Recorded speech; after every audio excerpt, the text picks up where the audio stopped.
Sa itaas ng vapor ay nariyan si Doña Victorina, Benzaib, Don Custodio, mga praile, si Simon, at iba pang di pangkaraniwang tao. Kasuklam-suklam sa araw na iyon si Doña Victorina sapagkat hindi siya pinapansin ng mga pasahero.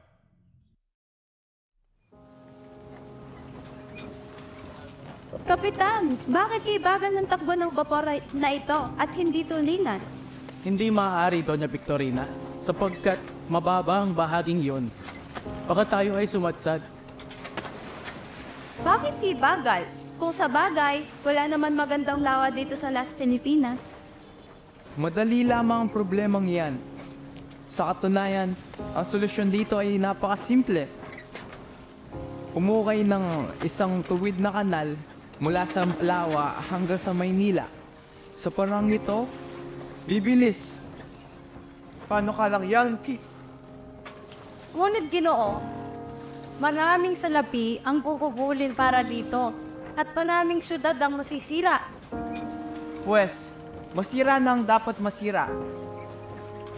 At saan naman natin kukunin ng salaping gugugulin para sa panukalang ito? Walang salaping dapat gugulin. Ang mga bilanggo ang gagawa sa kanal at kung hindi sapat, ang taong bayan ang gagamitin sa sapilitang paggawa. Maaring magkaroon ng himagsik. Ilang uri na nagkaroon ng himagsikan dahil sa spiritang paggawa ng lupang ito. Hindi na mangyayaring muli yun, Padre. At pwede ba? Itigil niyo na ang kahangalan na ito? Ano bang halaga niyong mga praile sa bayang ito kung magkakaroon ng himagsikan? Kahit malapit siya sa kamahalan, kung makaasta, akala mo kung sino? Walang utang na loob.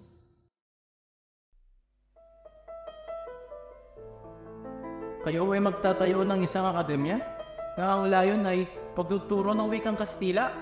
Ako'y sigurado na hindi yan may patutupad. Ngunit, Kapitan Basilio, kayo po ay nakapagbigay ng 2 kabayo kay Padre Irene at siya'y nakapagbitaw ng pangako sa amin. Saan naman kayo kukuha ng pondo at kuro? Paano na rin ang mga pasilidad ninyo? Ang mga estudyante po ang magbibigay ng mga salapi. May na rin pong mga guro at kalahating mga Pilipino at kalahating mga Espanyol. Ang aming kaibigan naman po si Macaray ay nakapaggalok na ng isa kanyang mga bahay. Tila buo na ang inyong mga plano. Naway magtagumpay kayo sa mga hihingi ito. Ako'y makukunan na. Siya nga pala, pabor ba si Padre Florentino sa iyang kasintahan na si Paulita? Oo, sa katunayan ay nagbigay pa ito ng payo sa pag-aasawa. Sa tingin ko ang halang lamang ay kanyang tiyahin si Doña Victorina. Itusan niya ako na hanapin ang kanyang asawa, ngunit ang totoo ay nasa tiran ito ni Padre Florentino.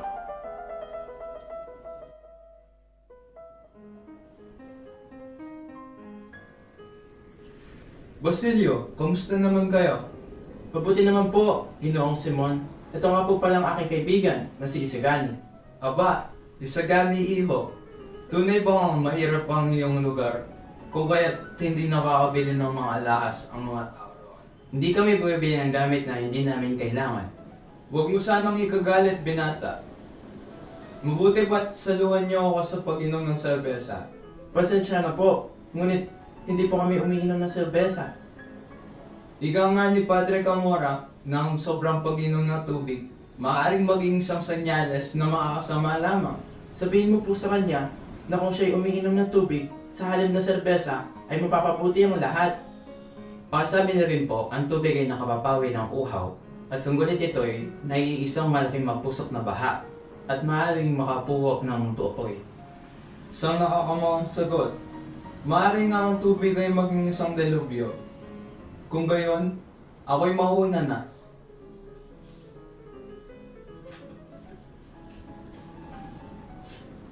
Papasok ka ngayon. Hindi mo ba nalalaman na siya ang tagapayo ng Kapitan General? Talala ba? Senyor, ipinapatawag po kayo ni Padre Florentino.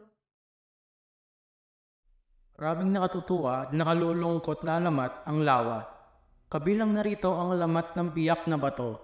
Ayon sa kwento, ito ay kinatatakutan noon. Dahil ito ay tirahan ng mga engkanto, na kalaunan ay naging pugad ng mga tulisan. Mayroon pang kwento tungkol kay Doña Jeronima. Hindi mo mas maganda na ikwento yung Padre Florentino? Hindi ba, Padre? Ayon sa sabi-sabi noon, bayan daw magkas. Ngunit ang lalaki ay naging isang arsobispo sa Maynila.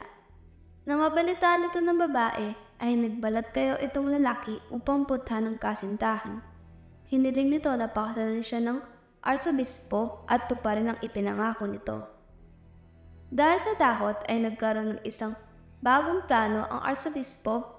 Itinago niya ang kasintahan sa kuweba hanggang ito ay tumaba at hindi na lumakas pa.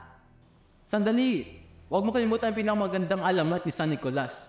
Badami daw ang mga malaking buhaya at mga mababangis sa ilog ng Pasig. Isang araw, meron daw isang inchik na lumalakbay sa ilog ng Pasig. Meron daw buhaya na lumapit sa kanya. Pero nung tinawag niya si San Nicolas, mga buhaya ay naging buto. Napakaganda ang anyo. Isang takot na inchik. Mga bato. Ngunit, Kapitan, nasan makikita sa lawa na ito ng gilong nagngangalang Avara? Navara? Ibarra.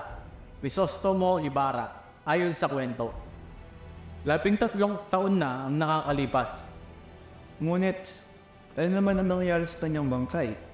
Sinama sa bangkay ng kanyang ama. At yan ang masasabi kong siyang warang ilibing. Ito ang palagi ko sinasabi. Huwag mong asahan na marangal ang isang libing ng isang filibustero. Mama ka sa amin! Bakit ako sasama sa inyo? Lupain ko ito! Bakit ako magbabayad ng buwis?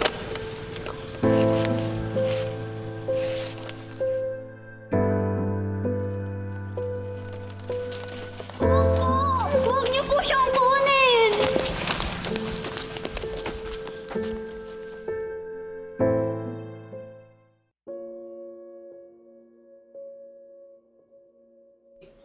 Di ako makakapayag. Kung aalis ka, babalik ako sa gubat.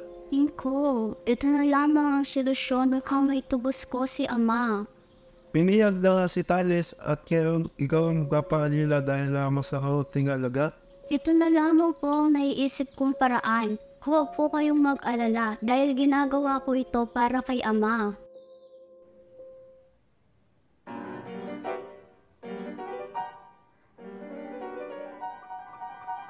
Sa isang gabi ay inililibot na ang prosesyon para sa Noche Buena nang sapitin ni Basilio ang San Diego. Naantala ang kanyang paglalakbay sapagkat ang kutserong si Sinong na naghahatid sa kanya ay nakalimutan ng setula na naging dahilan upang harangan ng mga gwardiya sibil at kalaunan ay binugbog at dinala sa kwartel. Hindi rin naman nagtagal ay narating ni Basilio ang tahanan ni Kapitan Tiago. Tuluyan nang nawalan ng gana si Basilio upang kumain. Kaya't nang lumalim na ang gabi ay nagpasya itong tumungo ng palihim sa gubat upang dalawin ang puntod ng kanyang ina.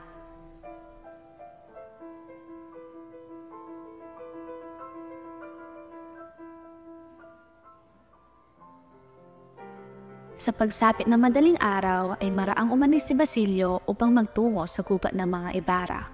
13 taon na sa araw na iyon nang namatay ang kanyang ina at dito sa gubat na ito na ilibing.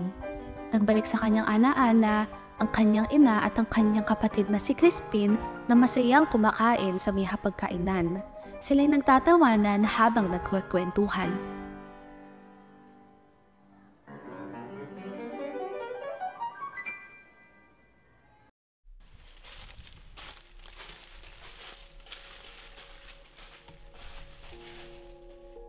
Tila kailan lamang noong naganap ang gabing iyon. Kamusta na kaya ang Ginoong tumulong sa akin? Mabuti pa umuwi na ako bago pa sumapit ang umaga.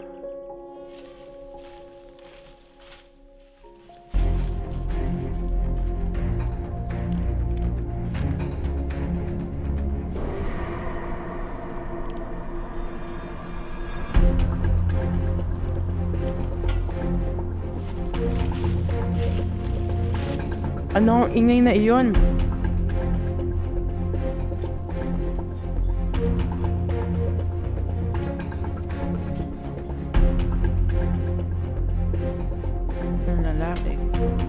Sino sa dalawang lalaking ito ang namatay o ang buhay na napubuhay?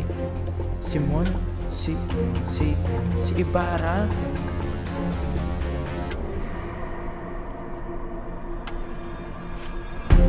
Huwag kang lumapit kung ayaw mong mamatay.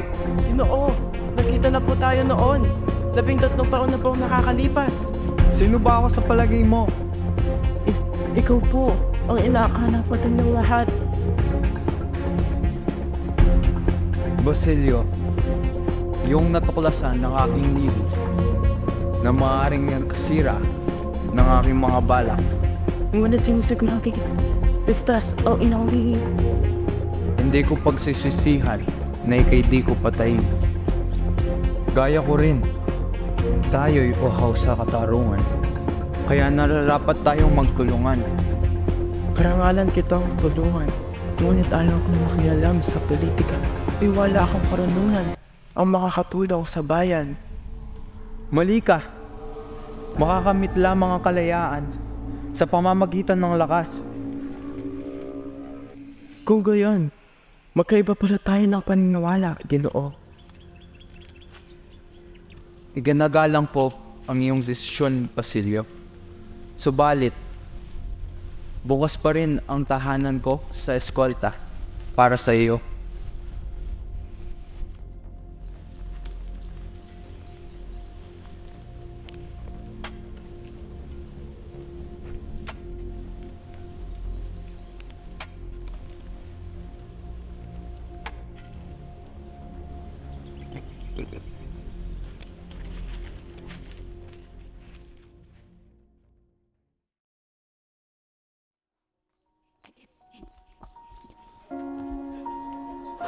Pakisabi na lang po sa aking ama, pagbalik na ako'y nakapasok na sa kolehiyo. Ang aking magiging amo ay marunong magpastilaw. Hindi kayo makatatagpo ng ganito kamurang paaralan.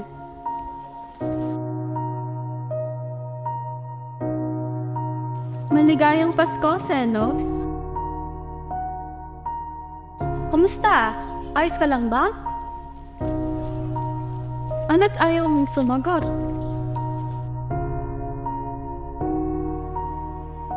Yung tiping na. Napipitang matanda.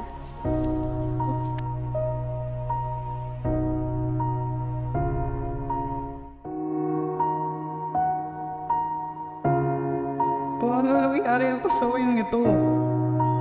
Hindi ko mawari nandito tayo may isasabik ka, ma.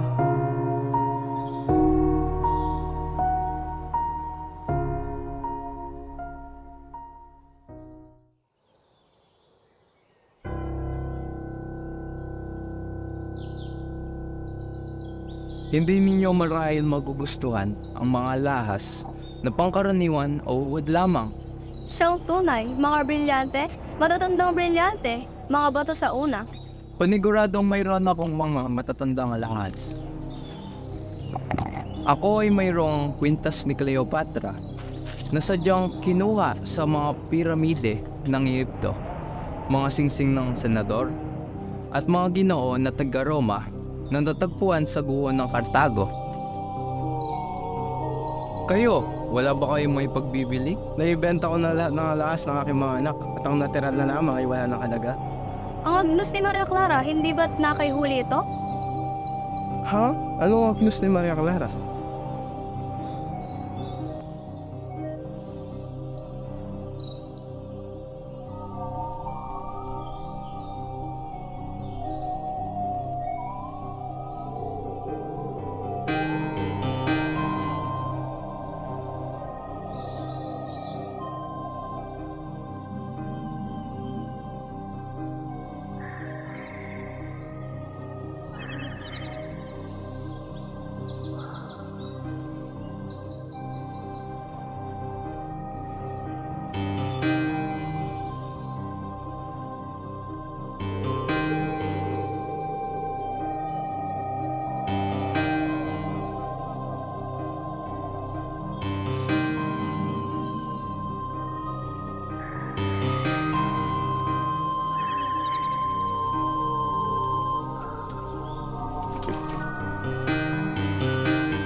Nagustuhan ko ang pagkakayari.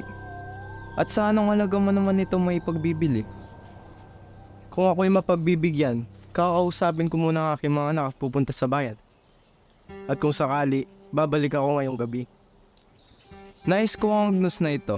Tumatanggap ka ba ng 100 o 500 piso? O di kaya isang revolver?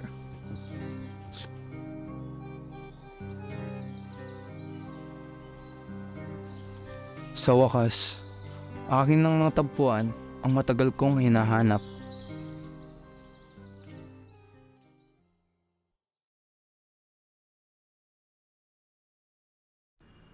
El deseo es sospechoso. Ito'y isang anyo ng paghihimagsik, pag-aalsa. Kapitan General, inyong alalahanin na ang wika ay isang mahalagang sandata. Pobres estudyantes.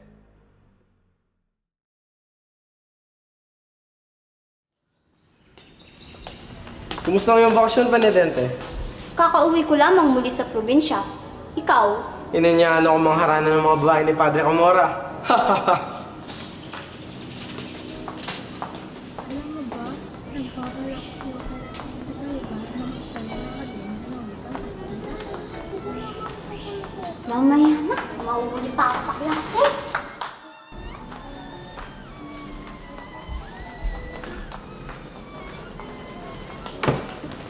Malo ho.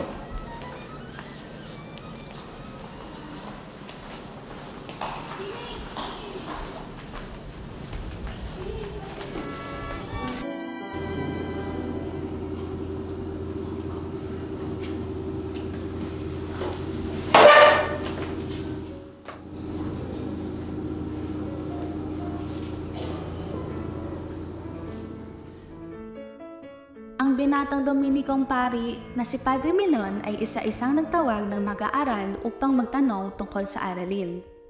Nang si Pelaez ang matawag, sumenyas ito kay Placido, nagpapadikta ng sagot. Inapakan ni Pelaez ang paan ng kaibigan na naging dahilan ng pagsigaw nito. Nakita at nahulaan ng guro ang nangyari kaya tinawag niya si Placido. Ang padre ay galit na galit at sinabing pakialamero ang binatang si Placido. Masayang umupo si Pelaez at si Placido naman ang tinanungan ng padre.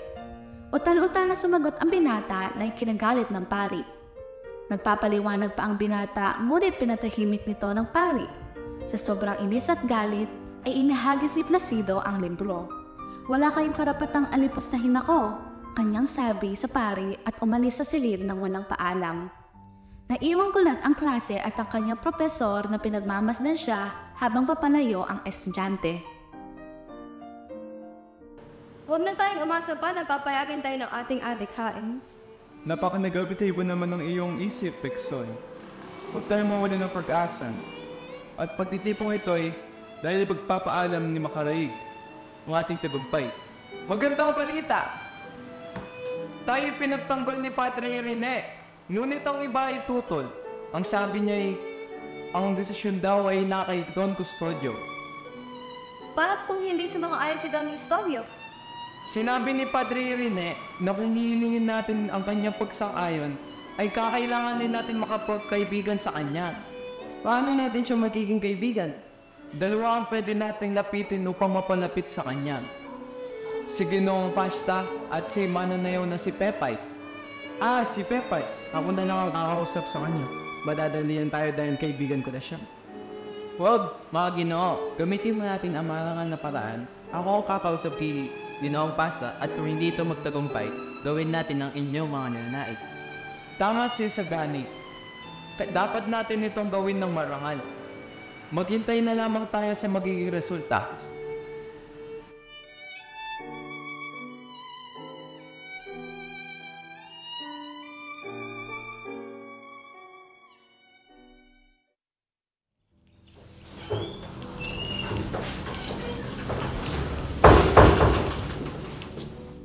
Isagani, ikaw pala, maupo ka.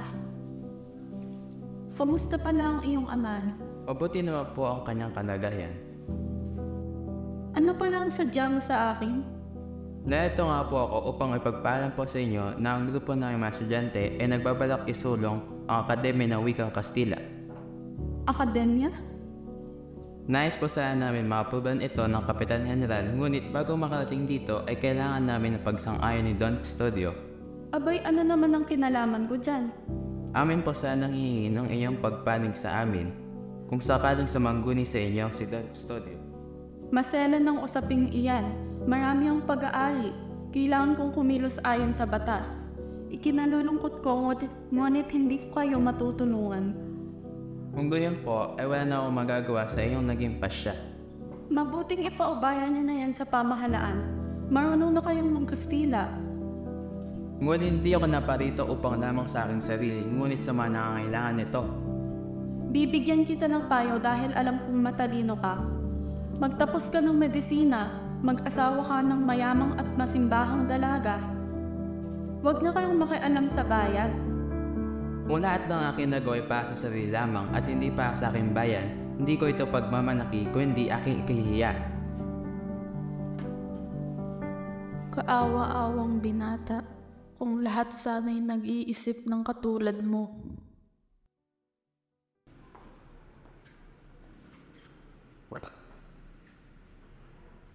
Siya nga pala. Nasaan na nga pala ang mga inutang mong pulsera sa akin? Sa inyo, Semyon, Apyan, Lugi, Apyan, Maksak. Ano? Nalugi kayo at bumagsak, Quiroga? Pinagtanggol kita sa mga opisyal. O siya, gagawin kong 7 ang utang ninyong 9,000 piso. Kailangan ko lamang ipasok ninyo ang mga koon ng baril. Butit, mapakatig iyan. Ako bahala, sapagkat unti-unti naman itong inilipat sa ibang lagakat. O siya, basta hindi ako nasasagot dyan.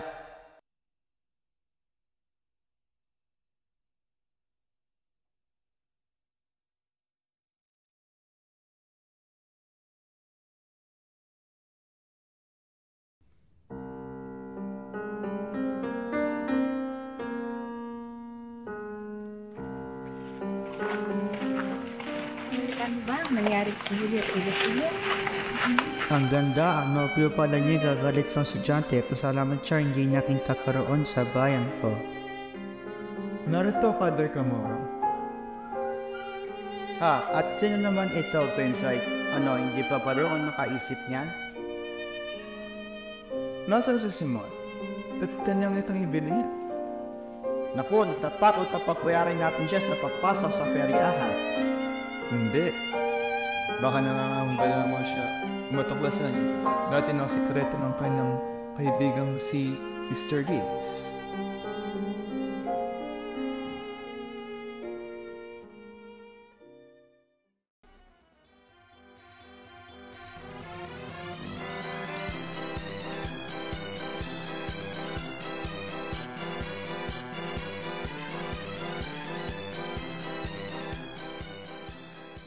Bigyan niyo. Sasalamin lamang ang pawang kadayaan. Bueno, ito ay aking nakita sa isang lumang libingan. Sa pyramid ni Khufu, na isang paraon mula sa Egypto. Magsimula na tayo. Deremo! Ako si Imotis. Ako'y umuwi sa aking bayan matapos mag-aral. At ang mahabang paglalakbay. Ngunit sa pagdaan ko sa Babylonia ay minalaman akong lihim. Hindi tunay na Suwerdis ang namamahala doon, kundi si Gautama na isang maglalakaw ng kapangyarihan. Dahil sa takot na magsumbong ako'y binalak nila akong paslangin sa tulong ng mga sacerdoteng Ehipto. Ako'y umibig ng isang anak ng pari. Ngunit mayroon akong naging kaagaw. Siya ay isang batang pari na tinatawag na Abydos. Nagpanukala ang pari ng isang kaguluhan at isinangkot ako. Ako'y isinakdal, napiit at pinatay. At ngayon ay ang pagkabuhay ko muli ay upang ihayag ang gayong mga kataksinan. Mamamatay! Isinusuplong kita! Mamamatay! Mahabag! Inang, nais kong ipabatid sa'yo na ako'y titigil na sa pag-aaral. Ngunit na ipangako ko sa iyong ama na ikaw ay magiging abogado. Ginawa ko ang lahat upang mapag-aral ka. Mabuti't magtiis ka muna. Tatalon muna ako sa ilog bago ako bumalik sa pag-aaral.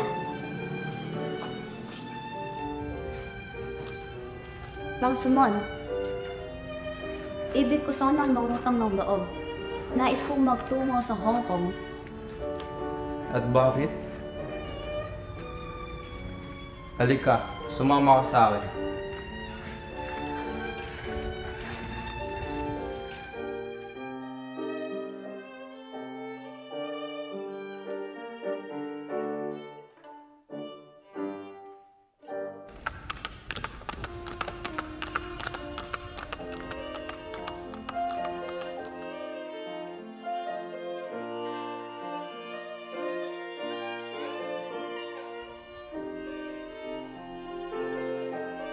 Nino, handa na po ang lahat. Mabuti, maestro. Lumakad ka ngayong gabi at makipagkita sa tenyente. Makikita roon sa lamayan ay ang isang taong nasa bangka. Bakit po? Hindi pa po handa ang mga arabal. Hindi na kailangan ng arabal. Kung ipagpalipan pa'y baka patay na si Maria Clara.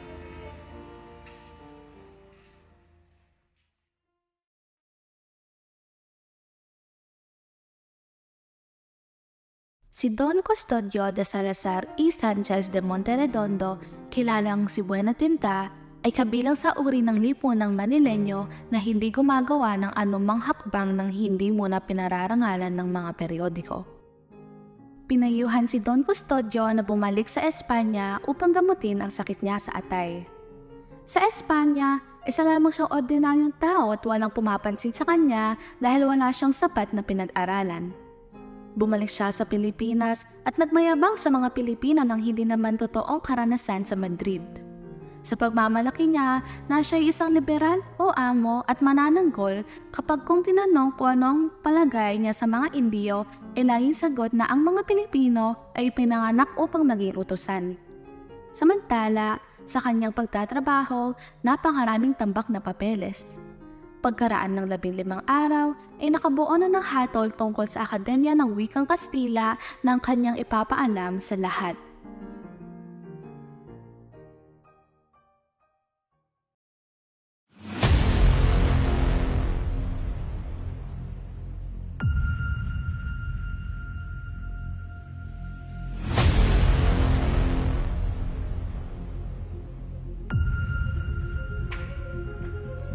Kamusta ang kapitan? Bukas o kanawa ay maaari siyang mamatay. Sa loob ng isang oras ay magsisimula ng himagsikan. Basilio, narito ako upang ihandog sa iyo ang dalawang bagay. Iyong kinabukasan o ang iyong kamatayan. Aking kamatayan o kinabukasan? Sa pangalan ka ba o sa amin? Magpasya ka at hinihingi ng panahon. Ano ang dapat ko gawin? Simple lamang. Itakas mo si Maria Clara sa kumbento habang nagkakagulo ang isot. Ngunit huli na ang lahat. At bakit? Namatay na si Maria Clara. Hindi totoo yan! Buhay si Maria Clara! Hindi mamamatay! Ililigtas ko siya! Patay na! Patay na at hindi ko man lang nakita.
Mama ka sa amin!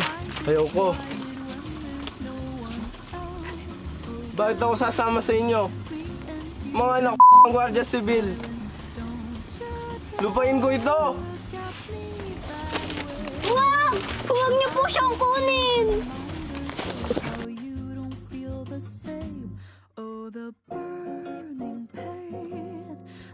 Ilang uri na nagkaroon ng himagsikan dahil sa kapilitang paggawa ng lupang ito.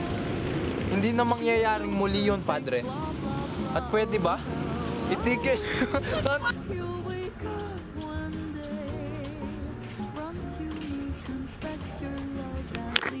Ang ginoong nagngangalang Ginevera. Navarra. Rivera. Pag Ginevera lang, Ay. Ginevera. Inano kasi kanina sa akin, Ginevera sabi. Maging ganap na abogado. Ginawa ko ang lahat para mapag-aral ka. Mabuting magtiis ka muna.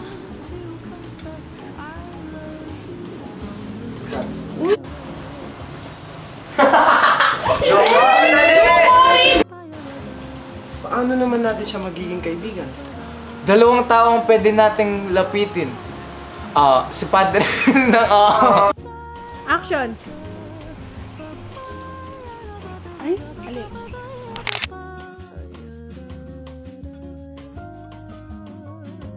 What's a girl to do? Lying on my bed, staring into the blue. Unrequited, terrifying love is driving me a bit insane. Have to get this off my chest. I'm telling you today that when I talk to